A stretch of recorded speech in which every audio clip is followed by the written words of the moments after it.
Hello there. Today we're going to look at flow matching for generative models by people from Meta AI and Weizmann Institute of Science. This is a bit more technical, but it's the fundamental thing to understand if you want to understand how the world of kind of whatever started from diffusion models, how that world progresses. Notably, Stable Diffusion 3 goes away from the classic diffusion-based approaches and transitions to this more general flow matching approach.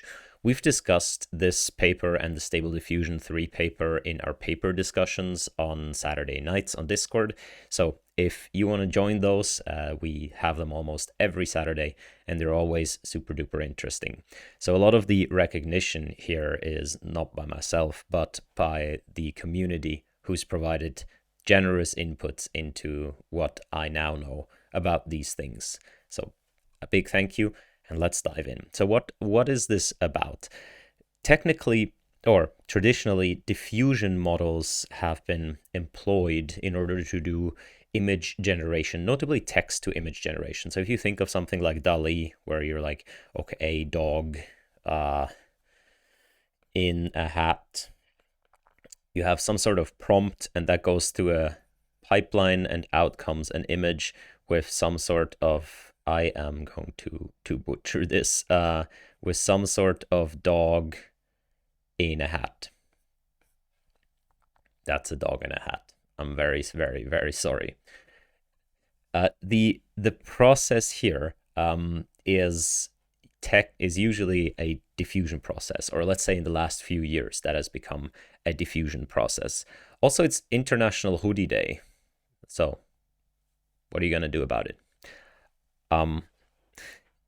The thing here is this is different from like traditional, let's say, GAN or VAE based approaches to image generation, in that a diffusion process is a multi-step process of image generation. And that multi-step process kind of means that you can invest more computation in generating a single image than just doing like a single forward pass.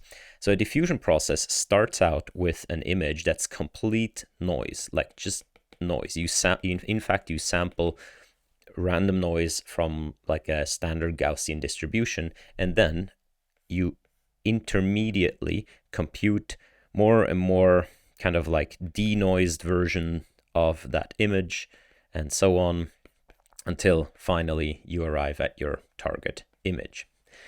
The way you train those models is by, in fact, taking an image from the dataset. So you have a dataset of images. Let's actually say these images here. Now, these are generated, but pretend those are your dataset.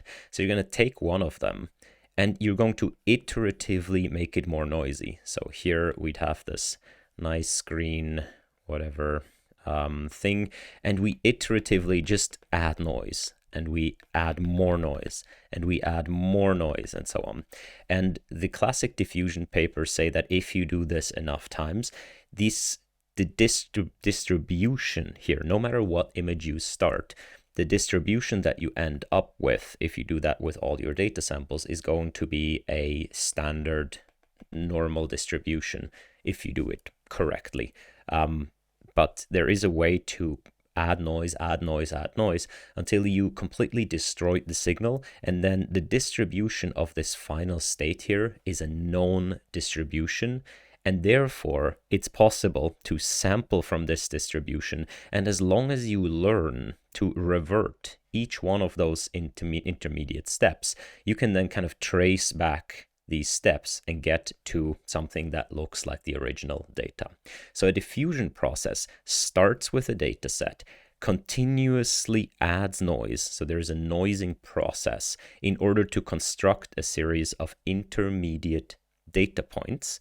So this is t equals 1, t equals 2, and so on until t equals infinity. And you learn a neural network to revert one of those steps. So this here could be neural network V at t equals 2, reverting one noising step. So it looks at a noisy image and produces a slightly less noisy image. And that's what you learn. And once you have that neural network, you can use it to, as I said, traverse back the denoising steps. Now, there are a lot of advances and tips and tricks in diffusion models so that you don't actually have to do this step by step. You can skip some steps. In fact, what modern diffusion approaches will do, they'll actually directly try to predict the final state, and then kind of noise again to an earlier, or like a less noisy version, and then predict the final state again, and so on. So there's a lot of stuff going on in that sense, but the core is always that we define a noising process and we try to reverse that. Now, flow matching generalizes this. Flow matching says, hey, why do you even define a fixed noising process? There's all kinds of problems that come with that. Can't we just say, okay, we start out with a distribution, and that distribution is, let's do that in one dimension. So a probability density like this, a Gaussian like this. This is supposed to be a standard Gaussian, okay? I'm sorry, I apologize, my drawing skills. Let's say this is a standard Gaussian. So this is P0, the distribution we want to start with, and then there is some data distribution, like this is the data distribution, okay, P1.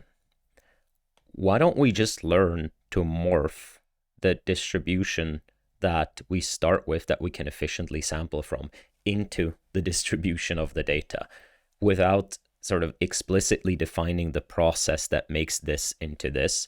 Like, as long as we can just learn to shape that distribution over time, we're good, right? Now, obviously there's a few problems. First of all, we don't know this distribution over here. We have no clue what that is. But what we can do is we can define an approximate distribution because we have some samples. So let's assume we have a data sample, one here, and one here. And we have 3 samples. We can construct a kind of pseudo distribution by just doing some sort of Gaussian mixture model. So a Gaussian mixture model defines a Gaussian at each data point, here, and one. That's terrible. And one here, and then integrates over them, and that gives you, at the end, gives you sort of a distribution like this. So this distribution we call Q, and this is purely defined by the data, right? We just place Gaussians around each of the data points, and then putting them all together and normalizing that gives us an approximate target distribution. So now, what if we just were to learn how to morph P0 into Q? And we're done, as long as we can learn that. Flow matching is about how to do that, how to construct this, how to learn a flow from one distribution to another one while only having samples available from that second distribution. And one key component is going to be that if we can figure out how to make data samples, so how to sample from here, how to morph one sample into another sample, like just working on single samples, we call that conditional flows. If we can figure out how to do that efficiently, then through a series of proofs, we can show that this is enough, in fact, to characterize the entire flow between the 2 distributions. So this is the more mathematical contribution to show that, hey, we only have to worry about single paths, like single samples, and aggregating them will automatically give us the correct thing for the whole probability distribution. And the other aspects of this paper are the more practical aspects, like, okay, how can we actually do that? How can we actually make that happen in a tractable way so that we can compute it? But I hope this gives you a bit of an introduction into what's different in between diffusion at the top, where we explicitly define this noising process, and flow matching at the bottom. And in fact, as we'll see, flow matching is a more general way. So if you define these flows in a very particular way, you actually recover the diffusion process. So flow matching you can parameterize in a certain way, and you will end up with the exact same, with a flow that would be induced by if you were to regard the diffusion objective as a flow. But this paper now then argues that there are better ways to characterize the flow than this diffusion objective that lead to more robust more robust sampling, like you need fewer function evaluations and so on. Okay, the central objects here are going to be the following.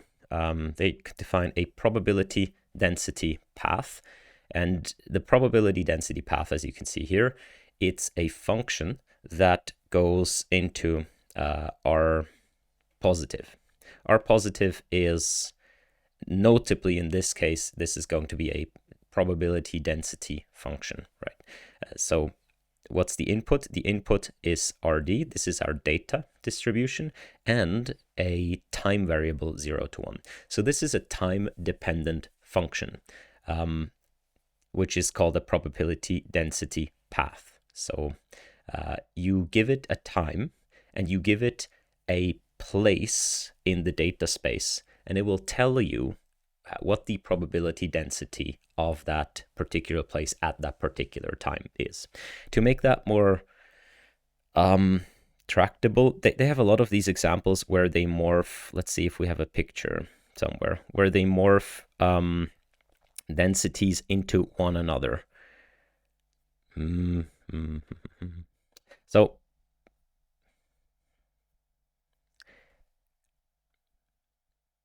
yeah, imagine a 2D space of data, and we have, here is 0, and we start out with a distribution like a Gaussian around 0, right? And we want to morph that, we want to flow that into a different data distribution, namely, the example they often give is, let's say, a Gaussian centered around this data point right here that has a lot smaller standard deviation.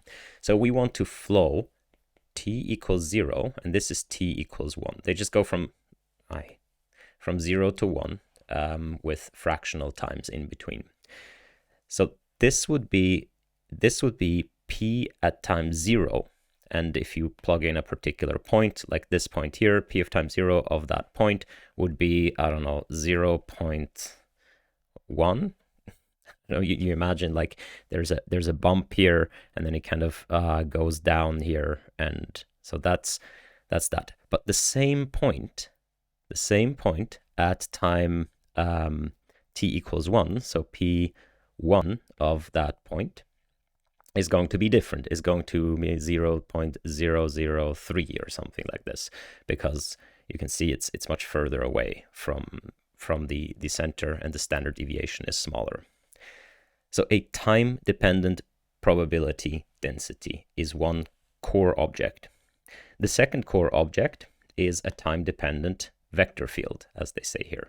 Time-dependent vector field, and they call that V. Now V is almost the same, except it takes a time and it takes a place, and it goes to RD. So this together with the next object, a time-dependent diffeomorphic map called a flow, that is connected to the vector field in the following way. Now, what does this mean? So this here means the flow at time 0 is just, of any point, is just that point, right? So essentially, let's erase the green stuff here. Essentially, for this point, the flow at time 0 is the point itself.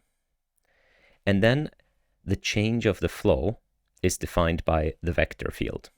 Okay.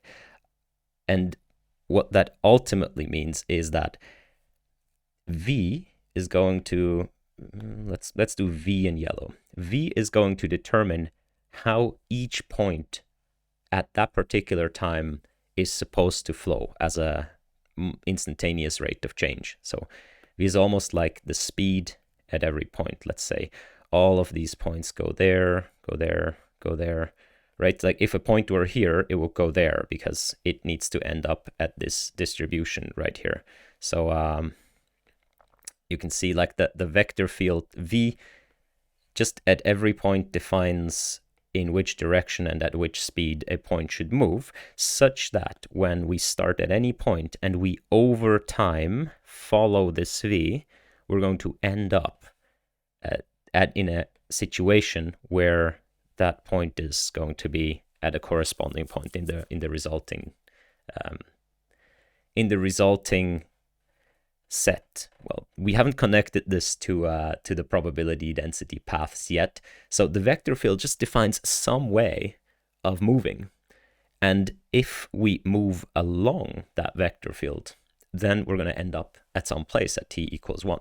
And obviously our goal is to construct the vector field in such a way that if we apply it to the data distribution that we originally had, like this Gaussian right here, that and every point in that data distribution flows along the vector field, we're going to end up at the target probability distribution that we want. Right.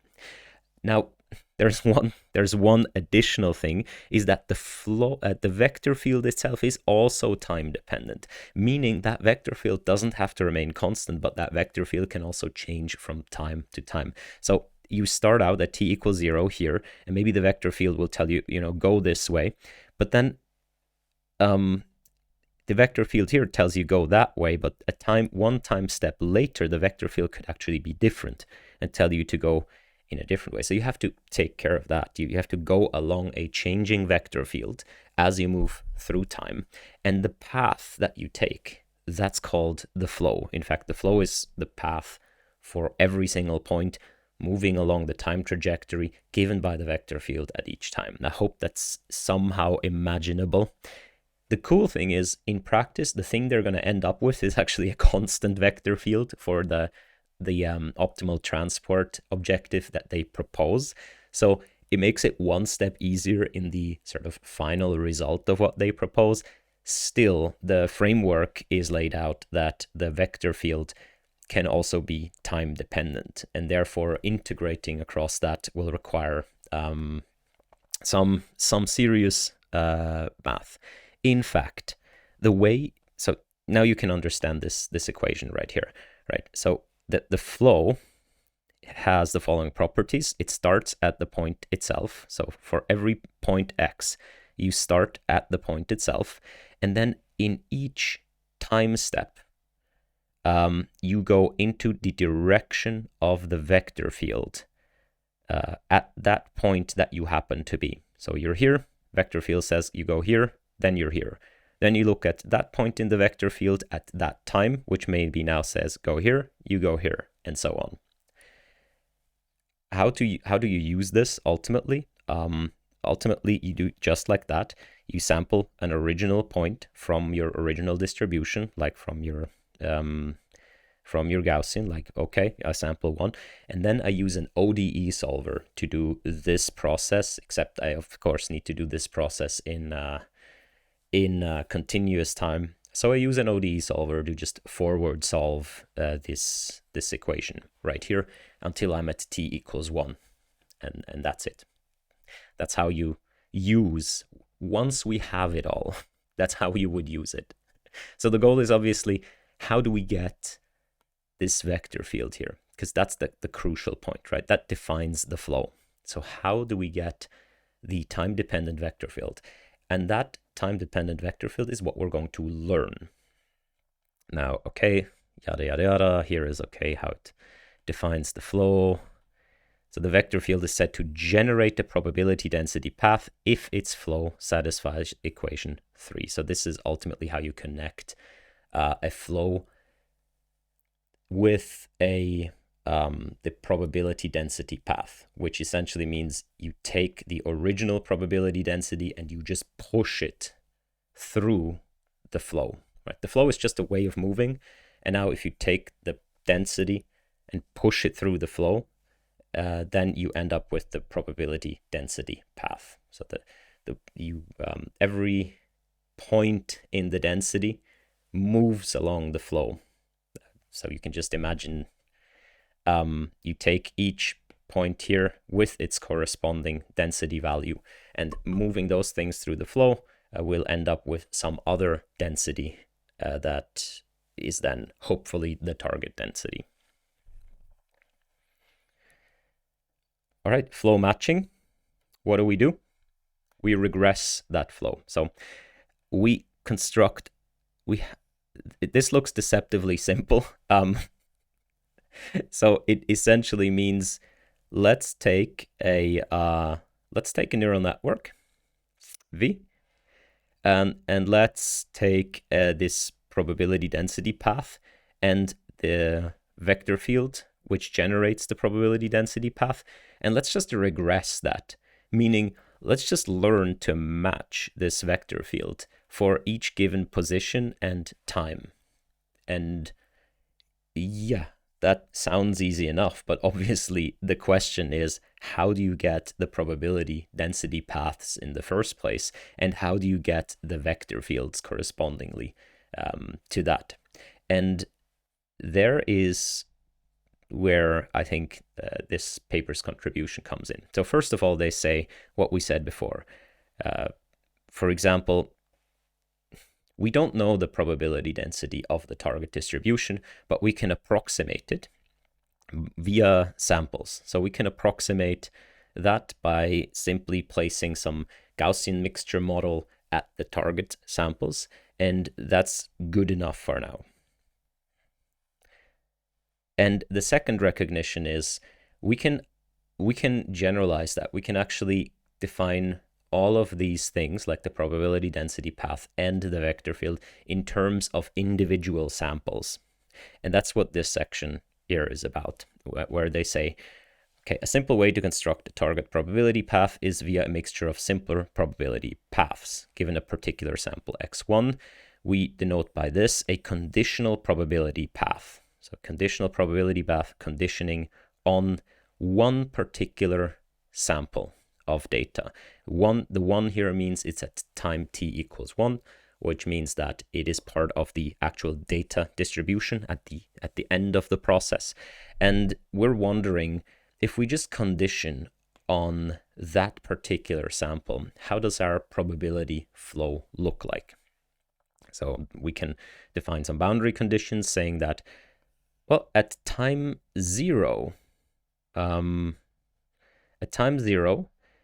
the probability density should just be the probability density of our original source distribution. Like if we sample from a standard Gaussian originally, no matter what the target data point is, at time 0, we're just in this very plain data independent source distribution, because that's what we want to ultimately sample from.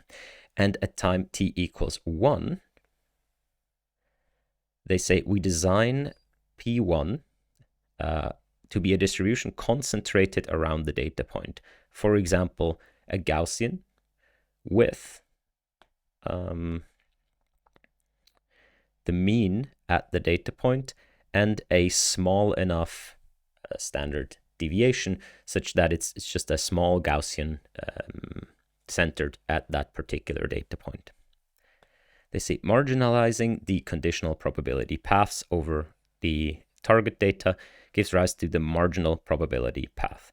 So now we're wondering, okay, if we have these things here, how can we, from the individual data points, how can we aggregate that? And the answer is just to marginalize across them. So essentially we consider all of the target data that we have and we just aggregate across them, and that gives us a total probability path.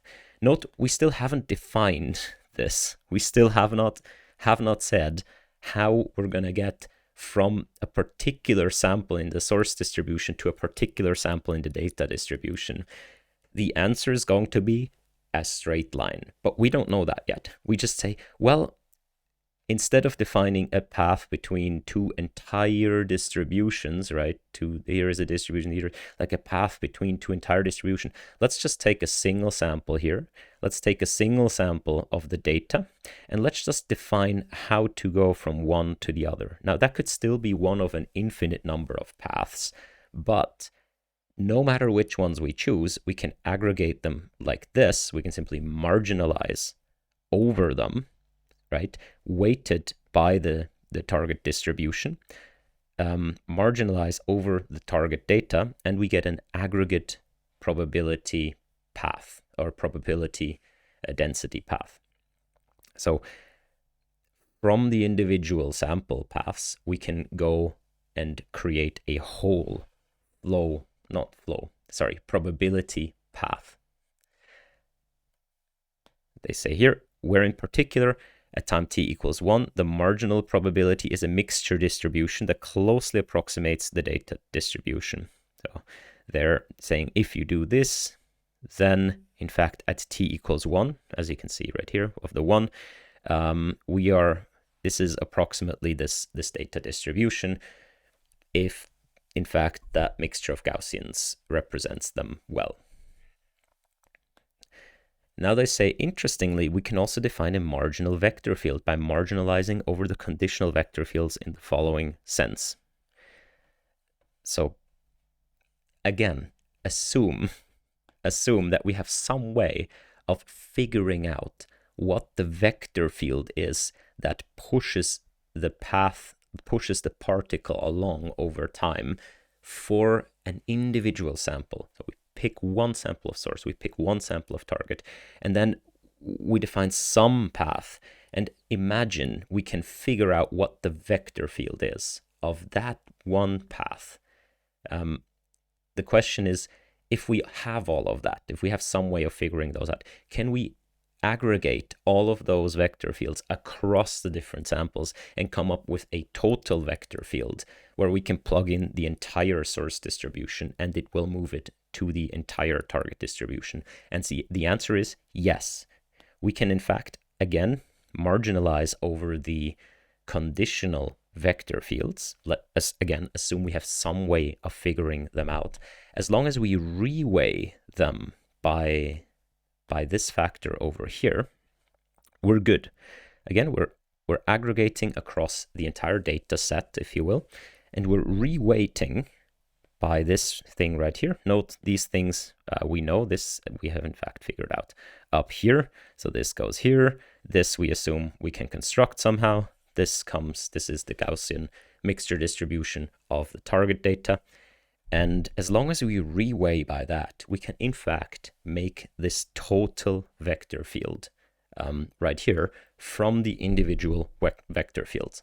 So it's just a matter of weighing the different vector fields or vector field paths over time in a correct way. So the key observation is this: the marginal vector field, which is the thing we just looked at, generates the marginal probability path of up here.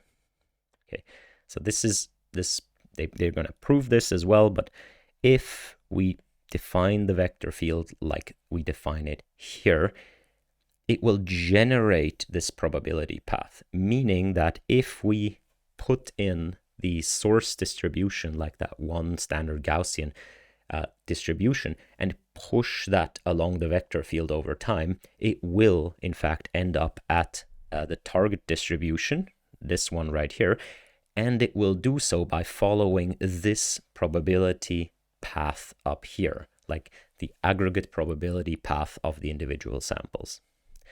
So this, it might not seem like much, but it connects how to move individual samples between source and target, and how to move the entire distribution between source and target. And that's one of the main recognitions, and that's what's going to make it tractable.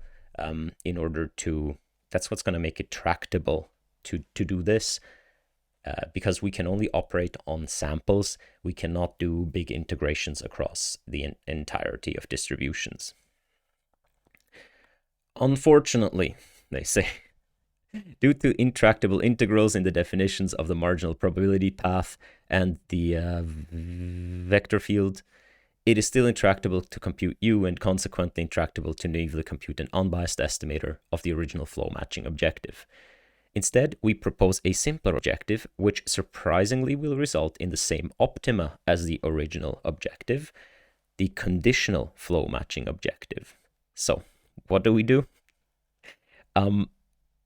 This is, again, a step in the same direction. Instead of saying, let's compute the whole vector field, we can now aggregate this from the individual samples, we can compute the whole thing, and then we could regress a neural network on that vector field, right? We just say, hey, neural network, look, here is that vector field we get from the data. Please learn to predict that without us doing the whole integration thing and so on. Just learn it. Still untractable. However, what we can do is we can do kind of the same trick as before. We can do conditional flow matching, which means that we do flow matching on individual samples. So we sample a target data point, we sample a source data point, and by doing so, we're sampling actually, at this point, again, we don't know how we construct these paths, so technically we should say we sample a probability path from one point in the source distribution going somehow to the target distribution. And as long as we can regress on the vector field that given rise by this one sample along this one path, we're good. Like, that's all we need to do, because this and the original flow matching loss have the same gradients, meaning that up to a constant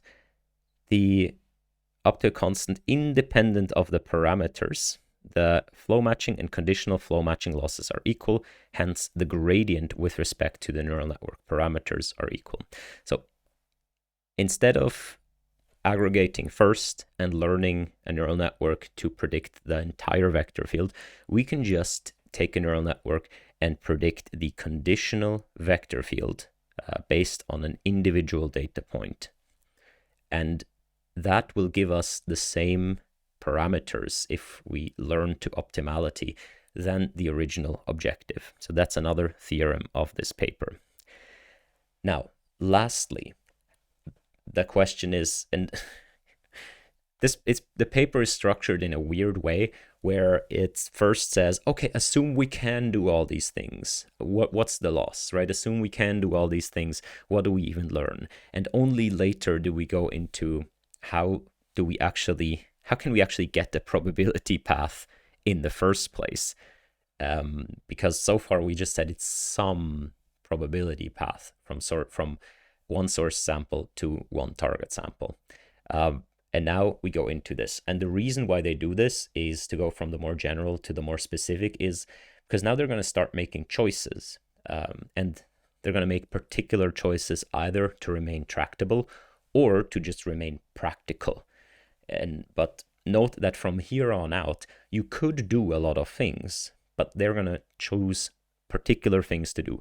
Notably, they're going to say, hey, why don't we construct these probability paths to just be a series of normal distributions? Meaning, again, if we have our original distribution here and our target distribution here, then the intermediate distributions are just going to be, and I'm going to draw this in sort of a diagram like this. The intermediate distribution, so it goes from here to here, the intermediate distributions are going to be Gaussians that are kind of like one is here and one is here.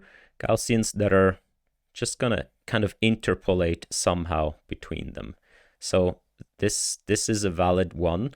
But it could also be, I've already jumped ahead, it could also be that the path goes like this, as long as at every point it's a Gaussian distribution. So we're going to define some time-dependent functions, mu t and sigma t, that are going to define the mean and standard deviation of that Gaussian for every point in time. Again, this could still be like woo, woo, woo, woo, woo. But now we make the conscious choice. It's a Gaussian and it's an isotropic,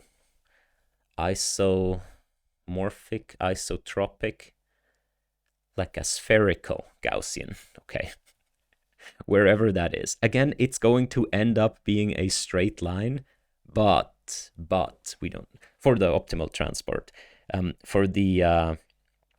So this thing right here contains both the thing they want to do ultimately, which is the straight line, and contains, in a not straight line fashion, the diffusion objective. Like if you were to do diffusion, you can also capture it like this. However, the mu t and sigma t are not going to be straight lines. They're going to be like whoom and whoom, something like this. Okay.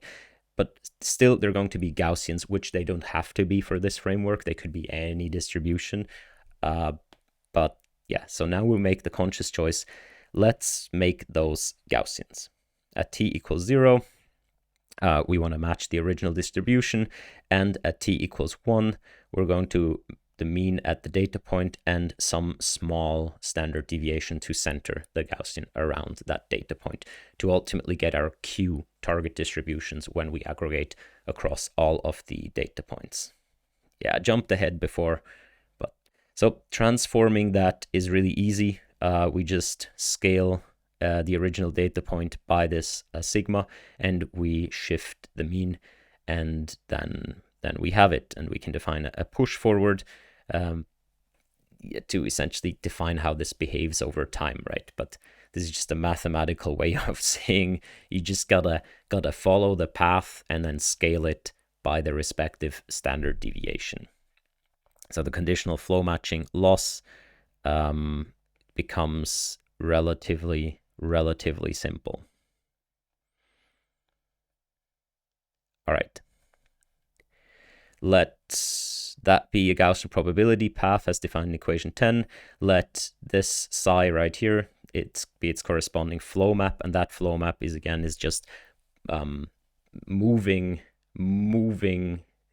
along the trajectory defined by mu t and sigma t along the path, while always being a Gaussian. Then the unique vector field that defines that path has the following form. So you can see this now gets quite simple. We can actually figure out the vector field at any point in time by simply moving along the trajectory of the mean and scaling by the standard deviation, and then we know the vector. The vector field itself is a derivative, right? That's why you have the derivatives here. But you can figure out from the path and from how the Gaussians behave how the vector field at that particular point should be. So the vector field is just going to be defined in terms of derivatives of the mean and standard deviation functions that you have. This is obviously connected to Gaussian processes. Well, I say obviously, I probably couldn't write down how exactly it's gonna, like the thing here, the thing is a Gaussian process, right? You define a mean function and a standard deviation function, except that you define it over time instead of over some other data domain.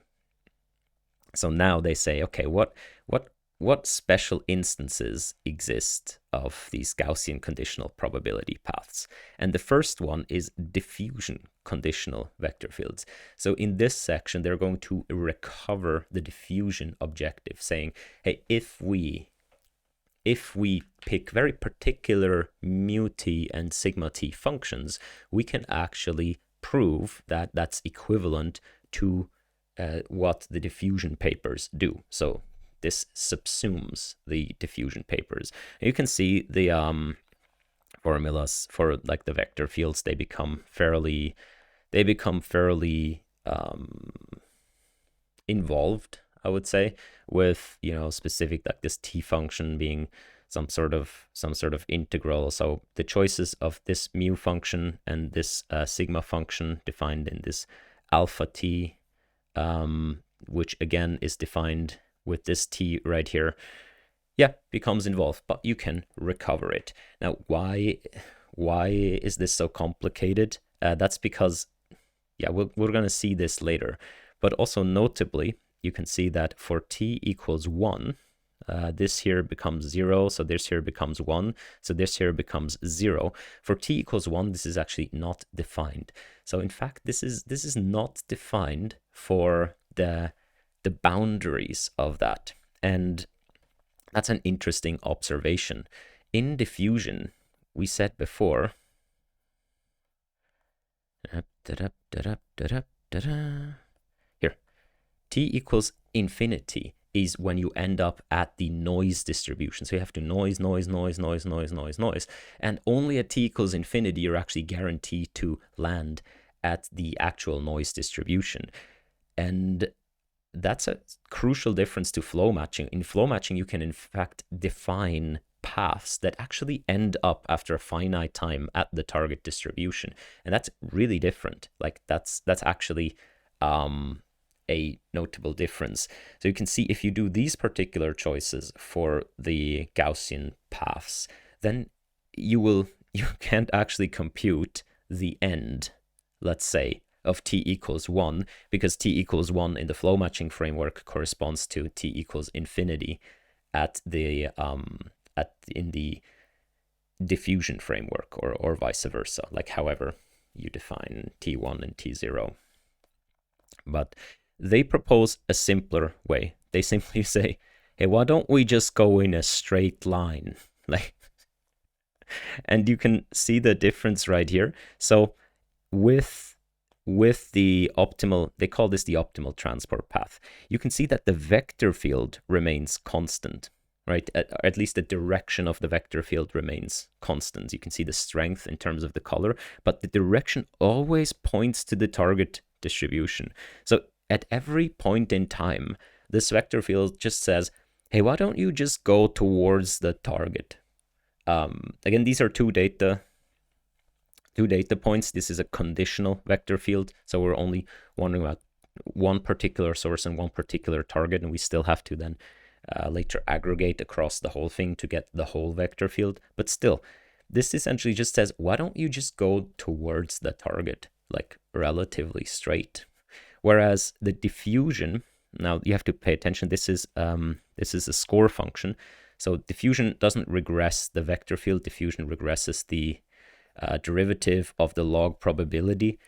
That's why the direction here is different. But essentially, you can see this changes over time. And if you have a particular point here, it will actually kind of push those points ahead and ultimately curve back to the target. Why is that? Why does it do these kind of curvy things? Well, because the way you generate the data is you start at a data point and then you add noise. First you add noise, so you kind of go out in all directions with that noise. It's just that you go out more into this direction where the source distribution is. So if you go from the back to the front, you add noise and you just push away from yourself first and foremost, and then you shape it into this other thing. But that means that any point here first kind of goes out and then towards here, and which means that the reverse process kind of does these weird curves, and obviously, yeah, you're never going to end up at the true end distribution. And that's why they do have a picture in the appendix for the conditional vector field that would correspond to this score function right here. And I think it's worth looking at that to just see the difference. So I think that's 19, if I recall correctly. Yeah, here. So this is the vector field given rise to by the diffusion path if you were to compute the vector field. So you can see right here that the source distribution is kind of pushed along the direction here, like so, and it's going to be pulled. This is 2/3 along the way. It's going to almost be pulled around the target point, and only at the end it's going to be pulled in to the actual target. So that's one difference. And if you look at how a sampling procedure works, and that's more in the experimental section, you can see that with the optimal transport objective, you get, so these are trajectories, sorry, not sampling trajectories, like these are actual trajectories if you push the original distribution forward to a particular t in the path and the flow or diffusion path.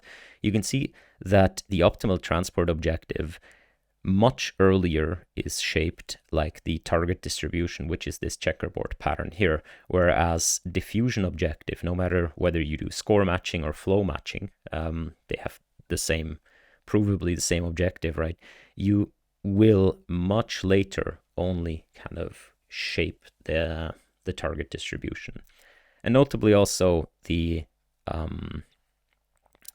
optimal transport objective needs less function evaluations. I recalled the way you ultimately go about this once you learn the neural network is to use an ODE solver, start with a data point and push it forward through that learned vector field. And you can do that a lot more efficiently with this if you have trained using this optimal transport objective than if you trained using the diffusion objective. So they're going to propose, oh yeah, here, you see, this is the diffusion trajectories, and these are the optimal transport trajectories. So Stable Diffusion 3 uses this and investigates a lot more in detail how to exactly sample these time steps during training and which exact paths and so on are the best ones in order to scale these things up. But this is really the basis right here. So again, and we're kind of done with the gist of this paper. While diffusion takes a data set and explicitly defines a noise process that it then needs to reverse, it locks itself into one really particular way of doing denoising and doing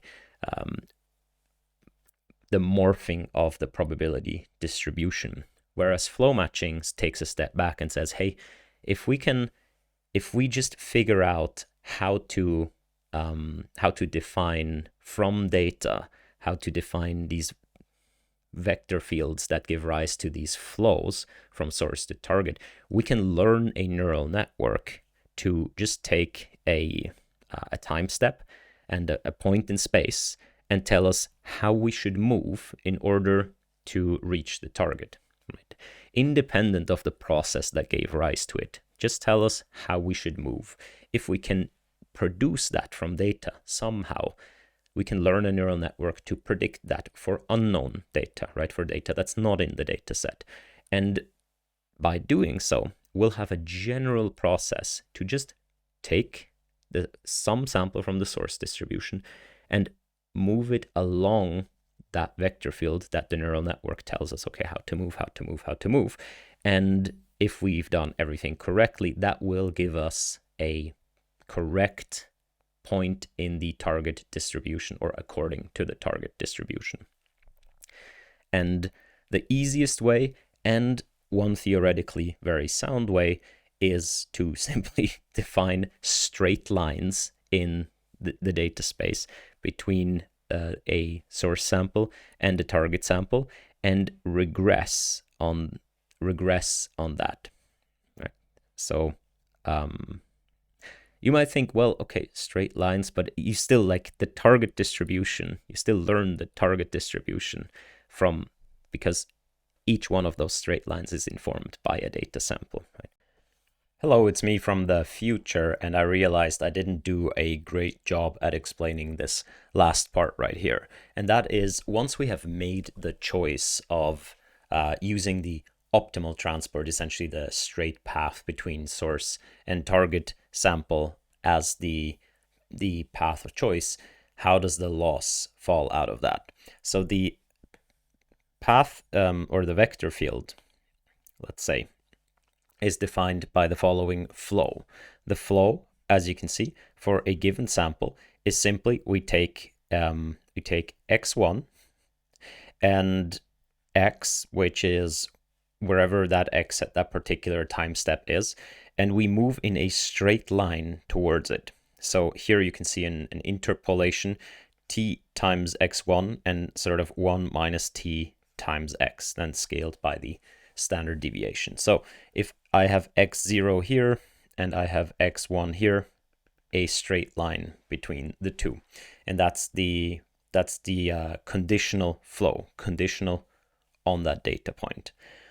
So what is the loss that comes out of this? And the loss is equations 9 and 14. And if you go back there, you can see that the loss just falls out of the equations, but I think that's a bit not super satisfactory. So equation 9, where is equation 9? This is 8. This is 9. So this is the loss here. And if you look at the choice we made here, there we go. So the conditional flow matching loss in that sense is we take x0, we push it forward through the flow to time step t, right? And then the vector field, and this, the parameters of this is what we are actually training. The vector field at that particular point should match this quantity right here, which is the derivative of the flow at that particular point in time. Notice this piece right here is the same as this piece right here. So what that means is we take x0, we push it forward through the flow, whatever that flow is, right? And that flow might go to x1 ultimately. So we push it forward until a particular point, let's say here, and you can see the derivative goes like in this direction. So we train the vector field predictor to say, okay, at this particular point, the vector field should point in that direction along the flow. And so what the vector field predictor is going to learn once we aggregate this across all of the data points, it's going to essentially learn a weighted directional distribution to point to, let's say we have one data point here, one here, one here, one here, one here, right? And we start out with a distribution down here. It's going to learn for example, if I consider this point right here after time t, well, it should point probably mostly towards that one, a little bit towards that one, a bit towards that one, and so on. Like it should learn. And so the average of this is going to be a vector that looks somewhat like this, right? So the final predictor is going to be somewhat like this. If we do that at every single point, right here, we're gonna like this, like this, like this. If we do that at every single point in the space, sort of aggregating across all of the points in the data set, we're going to get at that particular time step one vector field that, if you will, represents the data. So by aggregating across all data sets, then the vector field predictor will learn to map the entirety of this as a flow to the entirety of the data set. So that's where ultimately the knowledge about the data set comes into the vector field predictor. You teach it, hey, look, at this particular point right here, you should predict going to the data set. That's this thing right here. You should learn how to go to the data set. In this case, in the context of one particular sample, but once we aggregate that across all the data, the vector field will make a prediction that takes into account all of the data points. So if you just apply the derivative, so this here is the flow, if you just apply the derivative to this quantity here, you will get this. So that's fairly straightforward. However, you can also imagine it like this. So, okay, we push x0 forward through this straight line flow to one particular data point. So that flow is, again, we are at x0, we push it forward, let's say goes to here. Well, into which direction should that point? Obviously, it should point into the direction of x1. And that's exactly what we see here. So take x1 minus some scaling of x0. That's exactly this direction right here. And now you can also see while the vector fields remain constant over time, because any mention of t essentially goes out of that target. The only thing that it depends upon is x1, the data point in question, and a random choice of x0.